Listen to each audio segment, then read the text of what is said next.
नमस्कार, मैं हूं निकिता और आप देख रहे हैं सत्यहिंदी.com। चलिए एक नजर डालते हैं अब तक की सुर्खियों पर। देश में जारी लोकसभा चुनाव के बीच प्रधानमंत्री मोदी की एक टिप्पणी से माहौल गर्मा गया है। इस टिप्पणी में उन्होंने कहा था कि माताओं बहनों, ये विपक्षी दल आपका मंगलसूत्र भी बचने नहीं देंगे, इस हद तक चले जाएंगे। पीएम मोदी के इसी बयान को लेकर विपक्ष लगातार पलटवार कर रहा है और इसी कड़ी में अब कांग्रेस नेता प्रियंका गांधी ने भी पीएम मोदी के इस बयान पर तीखा जवाब दिया है। उन्होंने कर्नाटक में एक चुनावी रैली को संबोधित करते हुए कहा कि कैसी बहकी बातें की जा रही हैं। पिछले 2 दिनों से कह रहे हैं कि कांग्रेस पार्टी आपका मंगलसूत्र, आपका सोना छीनना चाहती है। 70 सालों से ये देश स्वतंत्र है, 55 साल कांग्रेस की सरकार रही है। क्या किसी ने आपका सोना छीना, आपके मंगलसूत्र छीने? इंदिरा गांधी ने जब जंग हुई अपना सोना इस देश को दिया। मेरी माँ का मंगलसूत्र इस देश के लिए कुर्बान हुआ है।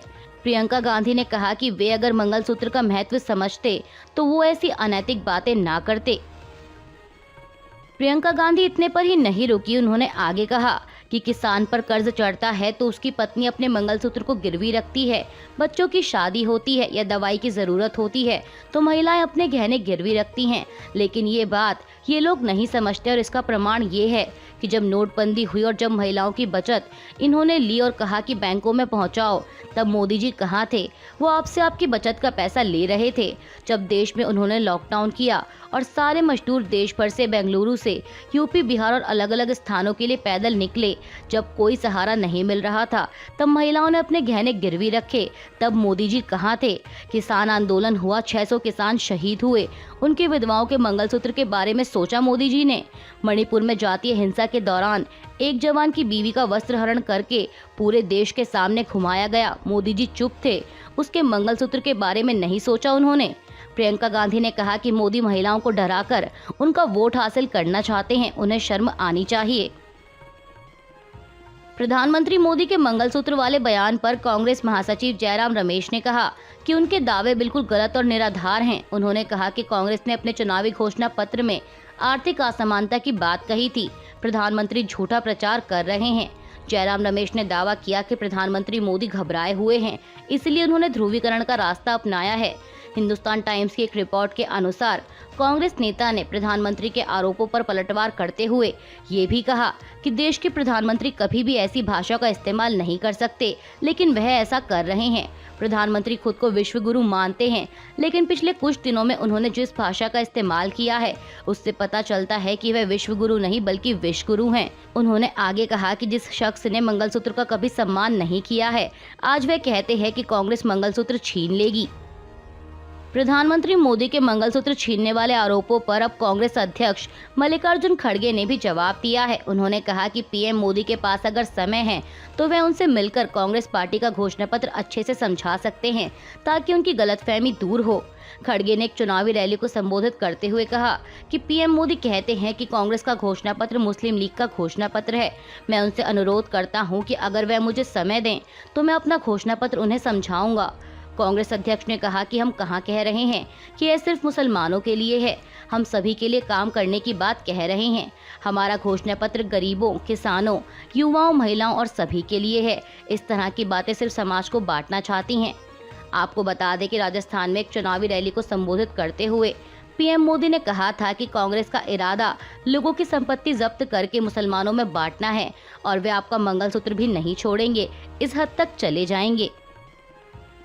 लोकसभा चुनाव के लिए दूसरे चरण का मतदान 26 अप्रैल शुक्रवार को होना है। ऐसे में दूसरे चरण के लिए जारी चुनाव प्रसार आज बुधवार शाम को थम जाएगा। बता दें कि इस दूसरे चरण में 13 राज्यों की 89 लोकसभा सीटों पर मतदान होना है, जिसके लिए 1206 प्रत्याशी चुनावी मैदान में हैं। जिन 89 सीटों पर मतदान होना है उनमें केरल की 20, कर्नाटक की 14, राजस्थान की 13, उत्तर प्रदेश की 8, महाराष्ट्र की 8, मध्य प्रदेश की 7, असम की 5, बिहार की 5, छत्तीसगढ़ की 3, पश्चिम बंगाल की 3, जम्मू कश्मीर, मणिपुर और त्रिपुरा की 1-1 सीटें शामिल हैं। चुनाव आयोग ने मणिपुर के बाद अब अरुणाचल प्रदेश में भी दोबारा मतदान कराने का फैसला किया है। दरअसल अरुणाचल प्रदेश के कई मतदान केंद्रों पर 19 अप्रैल को पहले चरण की वोटिंग के दौरान हिंसा हुई थी, जिसके चलते चुनाव आयोग ने इन मतदान केंद्रों पर हुई वोटिंग को अमान्य घोषित कर दिया था और बाद में आयोग ने इन केंद्रों पर दोबारा मतदान कराने का फैसला किया, जो कि आज बुधवार 24 अप्रैल को सुबह 6 बजे से जारी है और दोपहर 2 बजे तक चलेगा। जम्मू कश्मीर में इंडिया गठबंधन की सहयोगी नेशनल कॉन्फ्रेंस और पीडीपी अलग अलग चुनाव लड़ रही हैं। ऐसे में नेशनल कॉन्फ्रेंस के उपाध्यक्ष उमर अब्दुल्ला ने पीडीपी प्रमुख महबूबा मुफ्ती पर निशाना साधा है। उन्होंने कहा कि पीडीपी भाजपा में उसकी सी टीम के रूप में शामिल हो गई है। बता दें कि उमर अब्दुल्ला का यह बयान भाजपा नेता मुश्ताक बुखारी के पहाड़ी समुदाय के सदस्यों से चुनाव में महबूबा मुफ्ती को वोट देने का आग्रह करने के बाद आया है। उमर अब्दुल्ला ने कहा कि अगर हमें यहाँ बीजेपी और पूरे देश में जहर फैलाने वाली शक्तियों को हराना है तो लोगों को जम्मू कश्मीर की सभी 5 सीटों पर इंडिया गठबंधन के नेताओं को देखना चाहिए। बाकी सभी लोग बीजेपी से किसी न किसी तरह जुड़े हुए हैं। उन्होंने कहा कि मैं मान रहा हूं कि अब महबूबा मुफ्ती बीजेपी पर मुश्ताक बुखारी का बयान बदलवाने के लिए दबाव बनाएंगी। पीडीपी ने बीजेपी को इसकी सी टीम बनकर ज्वाइन कर लिया है। विदेश मंत्री एस जयशंकर ने साल 2008 में हुए मुंबई हमलों को लेकर तत्कालीन यूपीए सरकार को घेरा है। उन्होंने कहा कि यूपीए सरकार ने मुंबई आतंकी हमले के बाद जवाबी कार्रवाई इस तर्क के आधार पर नहीं की, क्योंकि पाकिस्तान पर हमला करना कुछ ना करने से ज्यादा महंगा पड़ता। विदेश मंत्री ने फ्रॉम डिफेंस टू कॉन्फिडेंस विषय पर आयोजित एक चर्चा के दौरान ये बातें कहीं। उन्होंने तत्कालीन यूपीए सरकार को घेरते हुए कहा कि रक्षात्मक दौर में आतंकवाद स्वीकार कर लिया गया था। जयशंकर ने कहा कि मुंबई हमले के बाद पिछली यूपीए सरकार के राष्ट्रीय सुरक्षा सलाहकार ने लिखा कि हम बैठे, हमने बहस की, हमने सभी विकल्पों पर विचार किया, फिर हमने कुछ नहीं करने का फैसला किया। ये महसूस किया गया कि पाकिस्तान पर हमला करने की कीमत उस पर हमला ना करने से कहीं अधिक है। जयशंकर ने कहा कि अब फैसला करने का अधिकार मैं आप पर छोड़ता हूँ। ऑस्ट्रेलिया की एक महिला पत्रकार ने दावा किया है कि भारत सरकार ने उनका वर्क वीजा नहीं बढ़ाया। इस वजह से वो लोकसभा चुनाव के पहले फेज की वोटिंग कवर नहीं कर पाईं और उन्हें भारत छोड़ने के लिए भी मजबूर होना पड़ा। वहीं अब उनके इन आरोपों को केंद्र सरकार के सूत्रों ने भ्रामक और शरारतीपूर्ण करार दिया है। एनडीटीवी की एक रिपोर्ट के मुताबिक सूत्रों ने जोर देकर कहा कि महिला पत्रकार ने वीजा नियमों का उल्लंघन किया है, लेकिन फिर भी उन्हें आश्वासन दिया गया कि उनका वीजा बढ़ाया जाएगा ताकि वह चुनाव कवर कर सकें। बता दें कि महिला जर्नलिस्ट का नाम अवनी डायस है। वो एबीसी न्यूज से जुड़ी हुई हैं। सरकार के सूत्रों ने कहा कि अवनी डायस ने इसलिए भारत छोड़ दिया क्योंकि उन्हें ऑस्ट्रेलिया में एक और नौकरी के लिए डेडलाइन पूरी करनी थी। उनके भारत छोड़ने का कारण वीजा एक्सटेंशन में देरी नहीं थी, बल्कि व्यक्तिगत कारणों से उन्होंने देश छोड़ा। दरअसल आपको बता दें कि डायस ने भारत छोड़ने को लेकर बीते हफ्ते अपने एक्स हैंडल पर संगीन आरोप लगाते हुए लिखा था कि पिछले हफ्ते मुझे अचानक भारत छोड़ना पड़ा, मेरा वर्क वीजा नहीं बढ़ाया गया। हमें ये भी बताया गया कि भारतीय मंत्रालय के निर्देश के कारण मुझे चुनाव की रिपोर्टिंग करने की परमिशन नहीं है।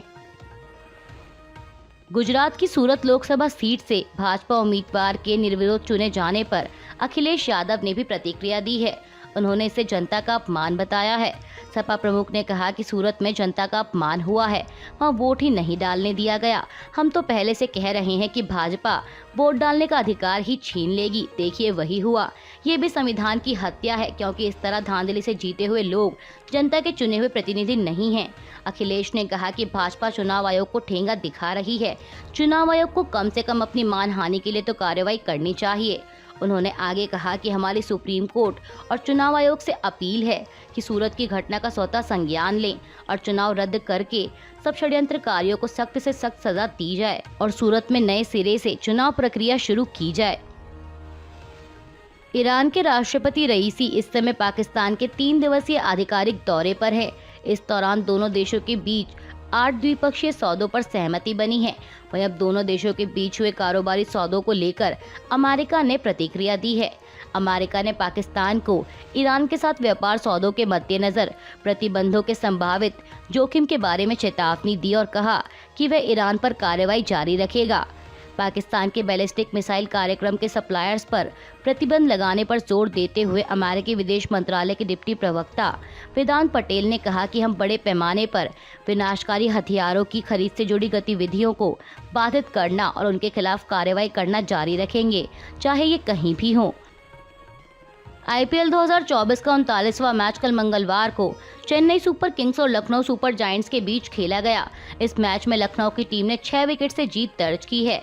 चेन्नई की टीम ने पहले बल्लेबाजी करते हुए 20 ओवर में 4 विकेट के नुकसान पर 210 रन बनाए थे, जिसका पीछा करने मैदान में उतरी लखनऊ की टीम ने 19.3 ओवर में 4 विकेट के नुकसान पर 213 रन बनाकर यह मुकाबला जीत लिया। स्टॉक मार्केट आज बुधवार 24 अप्रैल को पॉजिटिव नोट पर खुली है, जहां निफ्टी 50 अंक ऊपर 22,400 के लेवल पर ट्रेड कर रहा है, तो वहीं सेंसेक्स भी करीब 200 अंक उछलकर 73,900 के लेवल पर आ गया है। बता दें कि इससे पहले मंगलवार को सेंसेक्स 89 अंक ऊपर 73,738 पर बंद हुआ था। बात करें बैंक निफ्टी की, तो बैंक निफ्टी भी 38 अंक ऊपर 48,087 पर कारोबार कर रहा है। अभी के लिए बस इतना ही। बाकी की खबरों के लिए बने रहिए सत्यहिंदी.com के साथ।